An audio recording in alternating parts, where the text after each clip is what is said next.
Right now, we are witnessing a global currency collapse versus the US dollar. We have the euro finally reaching parity with the US dollar for the first time in decades. We have the Great British Pound absolutely collapsing, and we have multiple foreign countries, Asian currencies, all collapsing against the US dollar as well. So I want to talk about in today's video exactly what this means for risk assets like crypto, what this means for the future of your economy, and talk a little bit about what this means for the over macroeconomic environment of not only risk assets but also individual countries, because this is quite worrying and it seems to be leading towards a lot of uncertainty in the very near future. So I am going to talk about all of that stuff. Let's get straight into the show. So the first thing to note is that the DXY, the dollar index, is pumping. Now, basically what the DXY or the dollar index is it's a measurement of the strength of the US currency against a basket of other assets. So if we take a look at what comprises the dollar index, we can see that it's made up of 57.6% euros, 13.6% Japanese yen, 11.9% Great British pounds, 9% Canadian dollars, and so on and so forth. And essentially, this index essentially aims to calculate the strength of the US dollar in foreign terms. So if we do see a rise in the US dollar, we are obviously going to see the basket of assets decrease against the US dollar in relative terms. And if some of these assets or some of these dollars end up performing more strongly than the US dollar, then we would see the DXY decrease. But right now, what is happening is the US dollar is gaining a lot of strength, and this has become worrying for a few reasons. One, if you're in a foreign country, you're feeling the pinch right now. It basically means that importing any sort of good becomes extremely difficult. So economies that rely on imports to sustain their economy are starting to feel the pinch a little bit. Economies like Australia, where the country I live in, that rely on exports a bit more, we're not feeling the pinch as much. But in relative terms, it does become very hard when we do start to either import goods, travel, or just try and get on with day-to-day life, because we know a lot of assets are priced in US dollars, including crypto, including stocks, and including, a lot of assets that you and I own as investors. So there are major downstream effects of the US dollar rising like this, and we haven't seen a rise like this in the US dollar for quite some time. If we go across to the weekly chart, we can see that the US dollar has not been at this levels all the way since 2002. This is the year following the dot-com bubble. So that's the last time that the US dollar was this strong. Are the economic terms of the world really as weak now as 2002? I mean, we're starting to see the US dollar way stronger than what it was in 2008, which was essentially the great collapse of the global economy and the real estate market in the US. Now things are looking much worse if you price it in US dollar terms. But is the US dollar collapsing necessarily a bad thing? And what does this actually mean? Well, let's get into a few of the points here as to why the US dollar is pumping. And what it actually means, and then look at what the other countries are doing as a response to the US dollar. Just before we get into all of that juicy stuff, because there's some very interesting data I want to show you, I actually have a very good promotion for anyone that wants to trade crypto or even just make some free money, to be honest, even if you're not in crypto, because we do have, using the link in the description, a special ByBit promotion where if you deposit $1,000, you can receive, or more than $1,000, you can receive up to $1,000 in ETH airdrop rewards. So if you don't have a Banter ByBit account where you can sign up for an account, if you sign up using our affiliate link, deposit at least $1,000 into your derivatives wallet. You don't even need to trade it. You just need to deposit it. Then you can actually qualify for this airdrop. So once you deposit it, you can go onto this claim page, this airdrop page, and essentially claim up to a $1,000 position. So if you want to get involved in that, there's 30 days to do so. I highly recommend doing it because essentially it's free money through the airdrop. And I wanted to present this to you guys just before we get on with the rest of the show. So link in the description to get involved with that airdrop. Earn yourself some free Ethereum. It's actually in the form of a free trade. So you get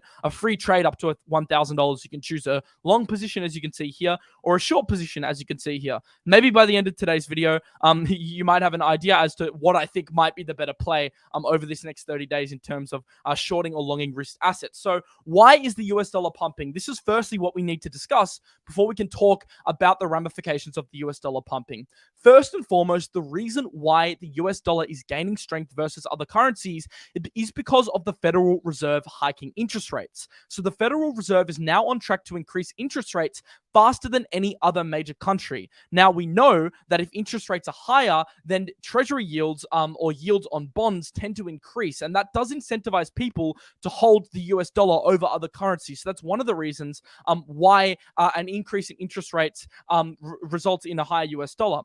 The other thing is money markets essentially are increased in terms of the rate that you are getting for interest on your dollars. So if you have dollars in a bank account, if you have dollars in bonds, if you have dollars in certain assets which are denominated in US dollars, you essentially are going to see an increase in the yields on those dollars. So it does incentivize people to hold US dollars when interest rates go up.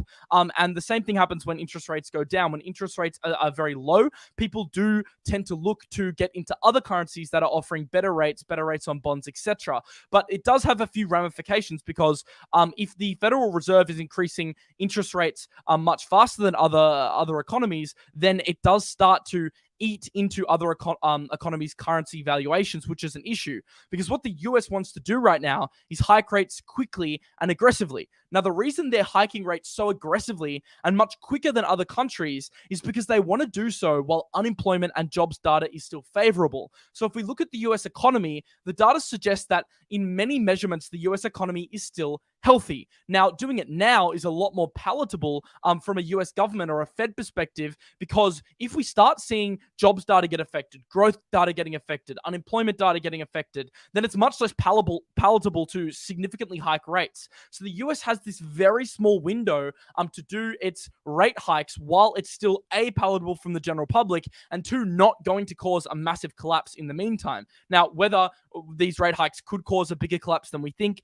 that is also a scenario that could happen. But what we do know is that in the short term, the US does just have a little bit of license now, just a tiny bit of time to get on top of inflation, because the reason why all this is happening and the reason why they are hiking rates this quickly is because the US has an inflation problem of 8.2% per year. Many other countries are suffering the same fates. The difference is, and this is the very important thing to note, the reason why the US is hiking rates faster than other economies is because the US economy is still in healthier shape to do so, due to the war over in Russia and Ukraine, due to the current energy crisis happening in European countries, due to the general weakness of the European economy, even before all of this stuff happened pre-COVID, the US is in a much better position to actually hike rates than other economies. So technically, other economies could do emergency rate hikes, and they could kind of try and match the interest rates of the US economy. The problem is, in doing so, a lot of European countries,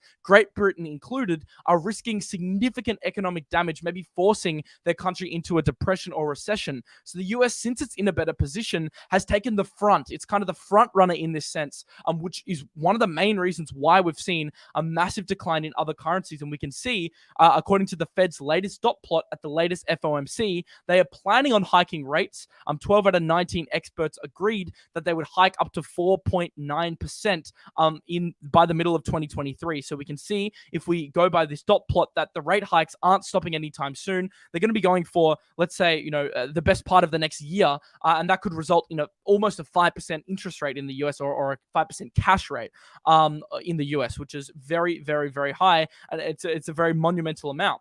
The thing with risk assets, though, and the thing with assets like Bitcoin and equities and growth stocks and anything that's considered a risk asset in the market, is there's been a general sell-off of those assets. So the reason why the US dollar has been gaining strength, apart from the rate hikes, is the fact that when things are looking very shaky from a macroeconomic perspective, a lot of people view the dollar as a safe haven. And if you're going to pick an economy, it's a lot safer to park your money in the US right now than it is to park your money in a lot of European countries, let's say Germany, etc., given the current headwinds of their economies. Now, for sure, the US has headwinds, it has major headwinds, but in terms of holding risk assets, holding equities, holding Bitcoin, etc., many people see the US dollar as a safe haven, because people are going to say, like, why would I lose 20% in other asset classes, when I could just take the knock of 8% inflation on my US dollars? And I guess that's valid logic when we enter macroeconomic uncertainty. So it's kind of this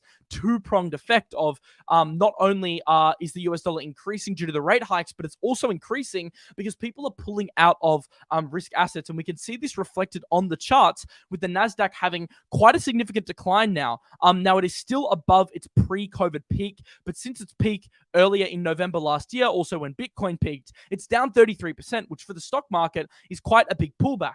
If we look at the S&P 500, that's also down 24%. Just to take note, it still is above its pre-COVID peak. I mean, it's undeniable how much money was pumped into the economy during that time. So the terms have definitely changed here since pre-COVID. However, it's still a major drop-off, and it's one of the biggest drops we've seen. In fact, the biggest drop we have seen since that 2020 COVID crash. And Bitcoin itself has also taken a massive drawdown. We know how correlated Bitcoin is to risk assets. So Bitcoin is down 72% because Bitcoin right now is not viewed as an inflation hedge. Bitcoin right now is viewed as an extension of the NASDAQ, and it is viewed as an emerging technology and a risk asset. So until Bitcoin's narrative actually shifts, it's going to continue to exemplify correlation to other risk assets. So what is happening as the result of people going out of risk assets, going into the US dollar, and the US dollar increasing? Well, it's a cause for major concern across many global economies right now. The first very worrying thing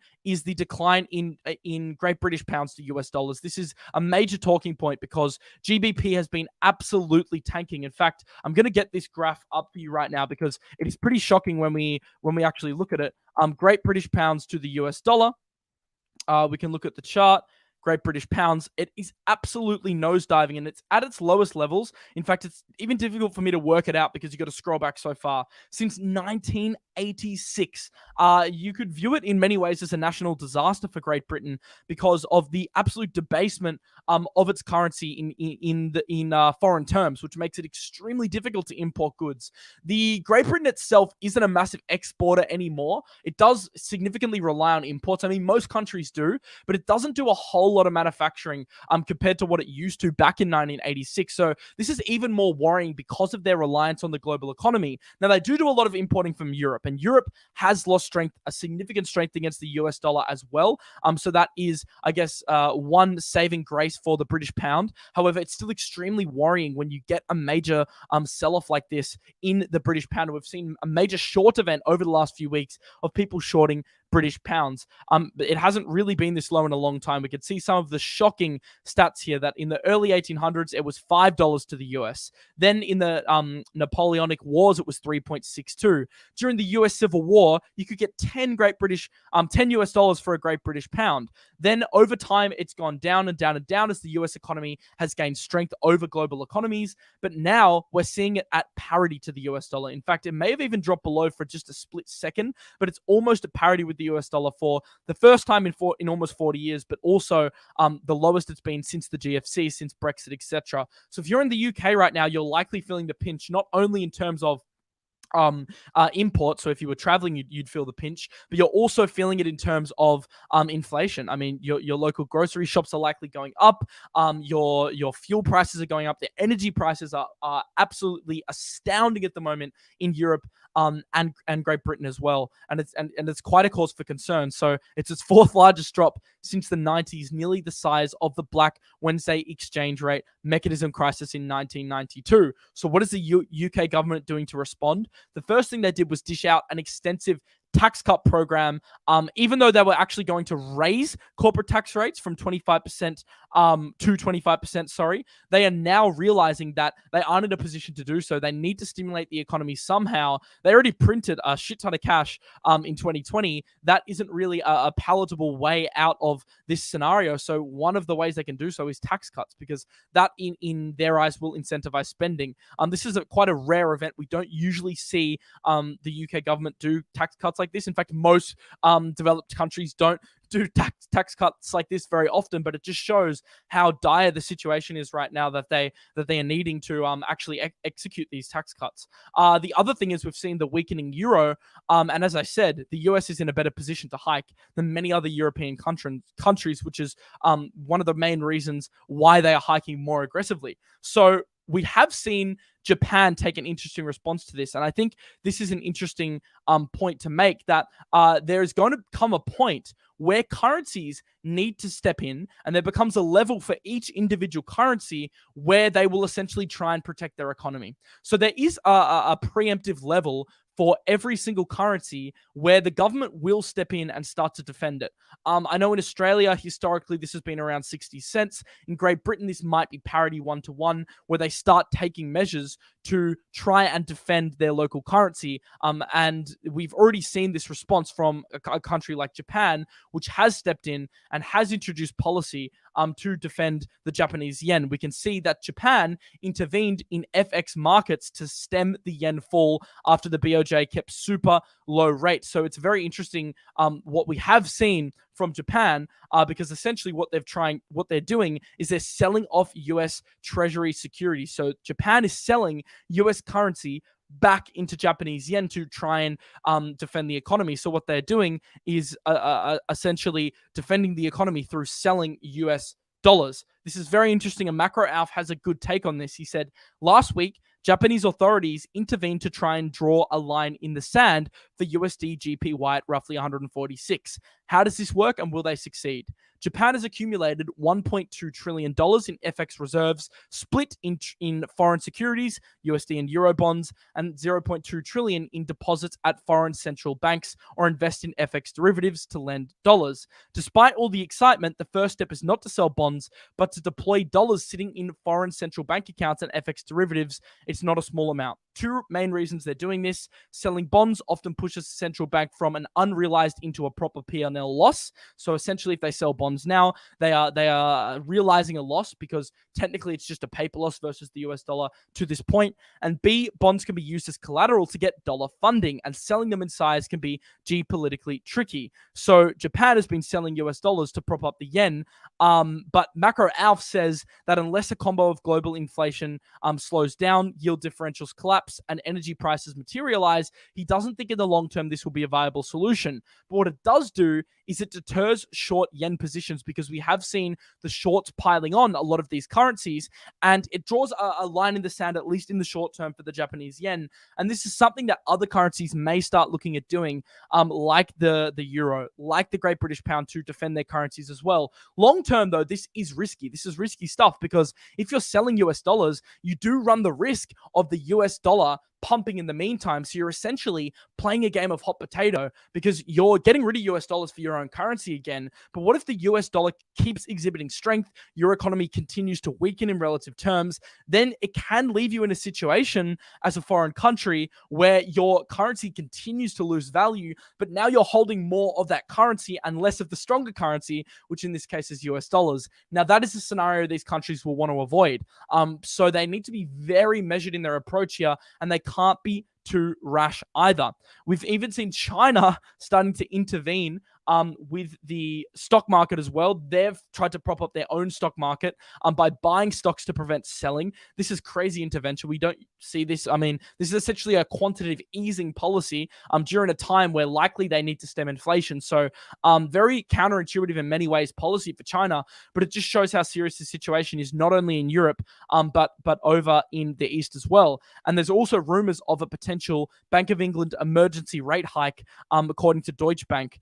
Once again, this is a very rare event that we see emergency rate hikes, especially into weakening economic data that the UK is currently experiencing. So overall, it's very scary stuff. But let's zoom out a little bit and talk about what this means for crypto and what this means for global economies. So with the US dollar pumping, I do have the feeling that and obviously a lot of people have been saying this for a while, but I do have the feeling that the US dollar is starting to look slightly toppy. It has been on its biggest run since 2002. It's starting to seem like things are getting very, very, very frothy. And unless something is done, it's going to be extremely damaging for global economies. And believe it or not, the US does not want this either. They don't want an extremely, extremely strong dollar.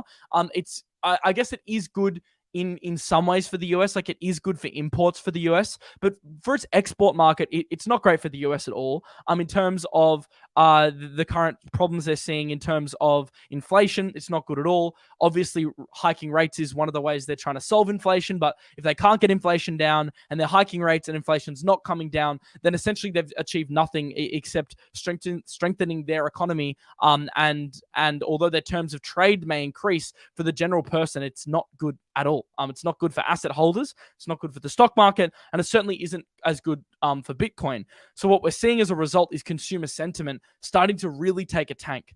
Starting to really nosedive, and this consumer sentiment isn't just amongst the crypto market like we're so familiar with, isn't just with the stock market that we're so familiar with, but also with the general situation from your everyday person in terms of just being able to afford basic things like groceries and petrol. And many people are now fearing the worst in terms of a global economic collapse. Me personally, I do think that sentiment is getting a little too bearish, especially on the crypto side. I'm seeing a very, very, very bearish sentiment, almost consensus from everyone that we're going lower and lower and lower. Now, last time we did see this really bearish sentiment back when Bitcoin first dropped to those lows of 17.5 and then bounced back to 25.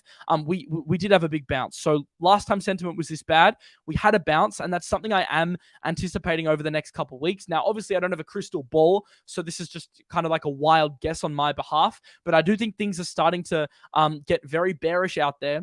And although things are scary, at the end of the day, you do have to kind of counter trade this market when you feel like things could not get any worse.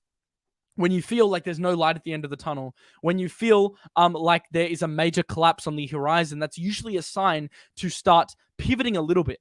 Because essentially what selling assets now is doing, so if you're selling equities, if you're selling Bitcoin into the US dollar, you're buying an overvalued asset, aka the US dollar, with your undervalued assets relative to the US dollar. So if you sell your Bitcoin for US dollars, which is basically the main trading pair, or the main trading pair with any stock for that matter, you're buying an overvalued asset. So you're not only exiting an asset that's gone down against the US dollar, but you're also entering an asset which is pumping against other currencies as well. So you're buying the top. Now, we wouldn't want to buy the 100K top of Bitcoin, didn't even get there, got to 69K. Just as you didn't want to buy that top, why would you want to buy the top of the US dollar? So that's why selling now for me doesn't become the logical move personally. And I'm not a financial advisor, but personally it becomes very tricky to foresee a scenario where selling assets into an overvalued currency would be worth it.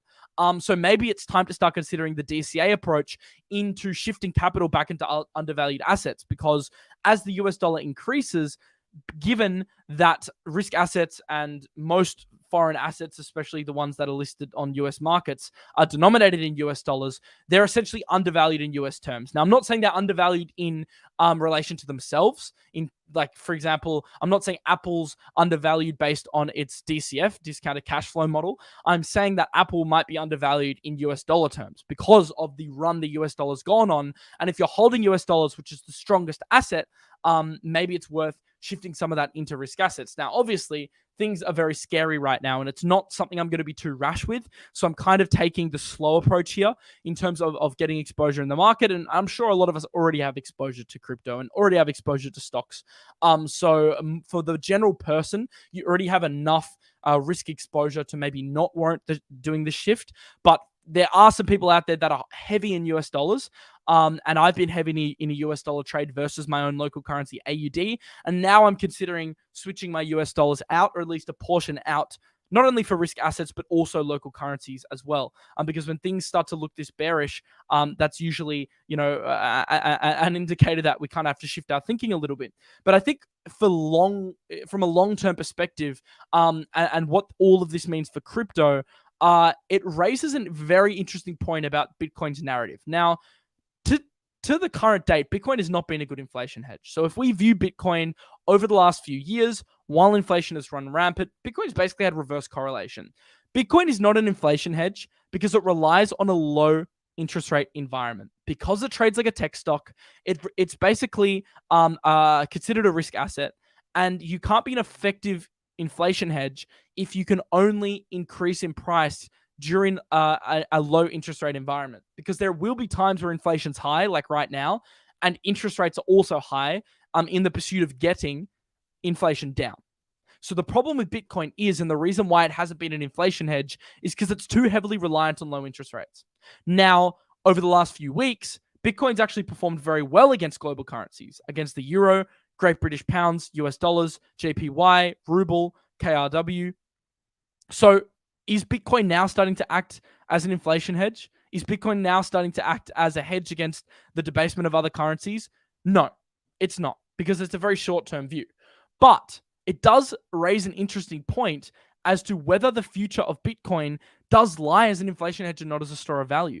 Now, this is something that's of a major debate amongst the crypto community, because many people now view Bitcoin as a store of value.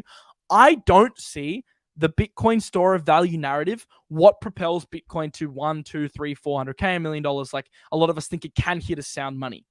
I view this inflation hedge narrative as something in the future that rises to prominence in terms of Bitcoin, that does see Bitcoin hit the price targets that we think it can hit.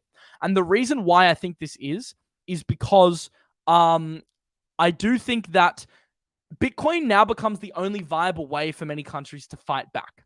If you're Great Britain, and maybe this is even more pertinent for less developed countries that are really struggling right now. If you're Argentina and you're experiencing super high inflation, if you're one of the other South American countries or African countries and your currency is just nosediving against the US dollar, the only way to fight back is to get into the harder and sounder money and the stronger currency. The only way to fight back against debasement, and the US applies to this right now, but it's just on a longer time frame.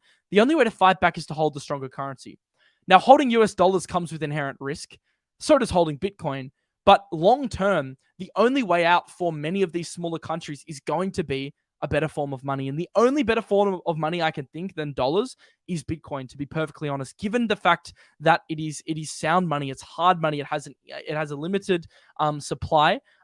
Its technology is vastly superior due to its locked monetary policy and capabilities as a payments network. So I never saw Bitcoin as a payments network. I never saw it. I mean, I do see it as a store of value now, but I don't see that as what drives Bitcoin forward in the future. I see the current global situation, although bad for Bitcoin in the short term as it's viewed as a risk asset, potentially long term on a 5 to 10 plus year time horizon as a positive thing, as many countries, they're going to be forced to fight back. And one of the ways a lot of these developed countries especially might do this is through Bitcoin. And as that standard, as they call it, the Bitcoin standard, starts to be adopted on a more global scale, then I definitely see a scenario where Bitcoin becomes a genuine inflation hedge in the future, or at least a bet against currency debasement. And that's Bitcoin's strongest narrative. And it's one that a lot of people are forgetting about, but it's because it's not one that's around today, but it's one that definitely could rise to prominence. And it's very easy to forget short term with all this kind of macroeconomic FUD and worrying signs coming out of Europe and Britain. But long term, we do have to maintain a bit of perspective here. So I do think Bitcoin can genuinely get there one day, and it's a very interesting shift that I think could occur over time. So just to summarize, the situation in Britain's very worrying. The situation in Europe's very worrying.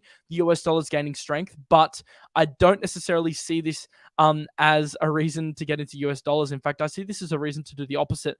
Things are going to reach a boiling point soon. We know we have resistance at 120 on the DXY, and potentially there's now an opportunity to shift an overvalued asset, US dollar, into undervalued assets, which can be considered other currencies or risk assets, depending on your risk profile. But that's definitely an equation we have to start looking at, because things like this don't last forever. And we do know there is going to be a very strong fight back from many other countries.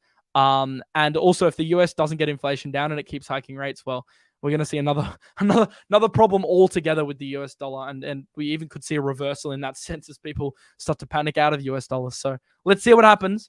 But I don't necessarily think it's a reason to panic. I'm just sticking to my plan, which is researching undervalued assets, particularly crypto, because that's the industry that I'm most interested in, emerging technology and assets that are genuinely going to change the world, assets which are going to have an impact on your day-to-day life, and investing in them early. And that's my investment strategy, and that's one that I believe will pay off over the next 5 years. If you want to join that ride, you can watch The Daily Show with me. But seriously, let me know in the comments how you are feeling right now. Are you bullish? Are you bearish? How are you? Yeah, how are you guys feeling? How's everyone going? Because it is a pretty scary time. So Is it time to buy the ruble? The ruble is one of the only currencies that has exhibited that strength against the US dollar, but no, I don't think it is. All right, cool. I'll see you in tomorrow's show. Subscribe, like if you haven't already. And tomorrow, I believe I'm talking about Atom, Cosmos, some very interesting stuff happening with upcoming projects there, so you don't want to miss that. I'll see you in the next one. Peace out.